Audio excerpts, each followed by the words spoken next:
My rude conservative mother-in-law cannot handle that I proposed to her son, so I planned an extremely non-traditional wedding in part to annoy her off. In her mind, the man proposes to the woman. Anything less is blasphemy. In her mind, why deviate from proven tradition? So when I, the girlfriend, proposed to her son in front of Cinderella's castle at Disney World, something inside her cracked. It was one of the most joyous moments of my life, and she thought it was a joke. She came up to us, in disbelief, saying we had to do a real one for pictures. Really? The real one? I told her no. My fiancé told her no. She kind of scoffed, frowned, skulked off, but whatever, this kind of behavior was normal for her. My fiancé and I had talked about her behavior to death, and I felt so confident about my relationship with him that she could do anything she wanted and we would be fine. Later that night, at dinner, I could tell she was distant. I paid it no mind. The best revenge is living well, as they say, but I wish I had known how much of a stink she would cause, forever dragging her feet, kicking and screaming throughout the whole wedding planning process, making our lives hell,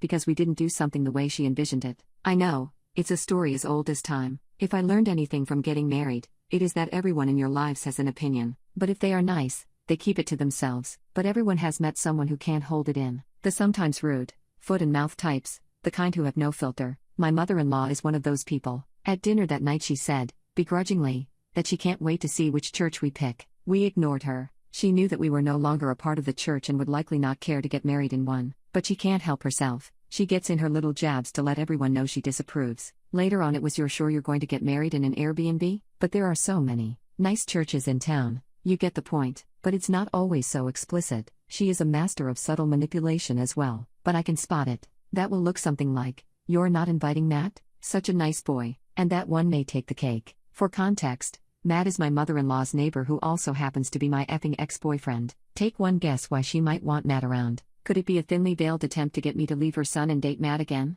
I actually think so, because this is the level of manipulation we are talking about. I'll never forget when she found out her son and I were moving in together. She called me, furious, and actually forbade us from doing so. She said that I had tempted her son for long enough, and I was taking advantage of him because he is a nice boy, that it was my body's fault he left the church. I was shocked, incensed, but instead of screaming my head off, I did the smart thing and hung up. She called back. I didn't answer. I wasn't willing to join the family visits back home for a while after that one. So needless to say, this was not my first rodeo. She's a nightmare, and she and I couldn't be different people. She believes in the 50s housewife role of the mother. She wants to cook and clean and wipe baby bottoms, while the husband's role is to order food for the both of them at restaurants, drive them everywhere, work, fix things, handle the money, etc. Anything that strays from this exceptionally rigid worldview is a problem in her mind. And I dated her son for 8 years before we got engaged, so I was highly trained in dealing with her by the time we were planning our wedding. The best way to do so is psychological warfare. One thing I learned is to divert her attention,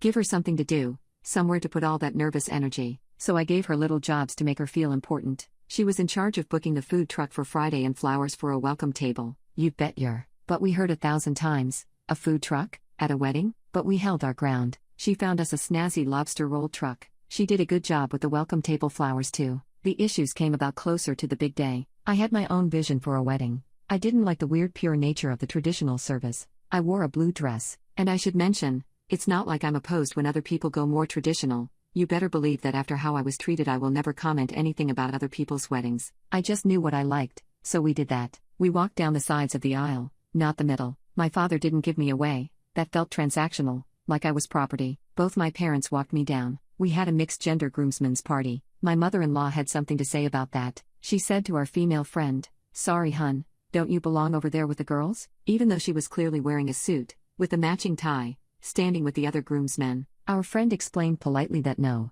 this was right. My mother-in-law cackled, smirked in her face, then said, "You really never can tell these days," and walked off. So that was crappy, but I knew this kind of thing was going to happen, and maybe I should have been more focused on the task at hand. This was my wedding, after all, but I couldn't help myself. This was my turn to get back at my mother-in-law. I had to do everything in my power to make her uncomfortable. Maybe I wasn't living up to my principles of revenge by living well, but whatever. Watching her squirm did bring me a great amount of joy. So make of this what you will. We asked our gayest friend to officiate. He had the voice. Was the fact that he was gay the only reason we asked him? Of course not. He is one of our closest friends. But in the back of my mind, did I know it would annoy my conservative mother-in-law off? You bet. And he rocked. He was funny, spoke from the heart with passion. I wasn't paying attention to her at the time, but I did enjoy knowing that would make her uncomfortable. Not a priest, and he's a sinner? Blasphemy. It didn't end it there. She hates Harry Potter, books other than the Bible, so I made sure to make the main dinner area feel like Hogwarts. Our centerpieces were stacks of secular books my husband and I love,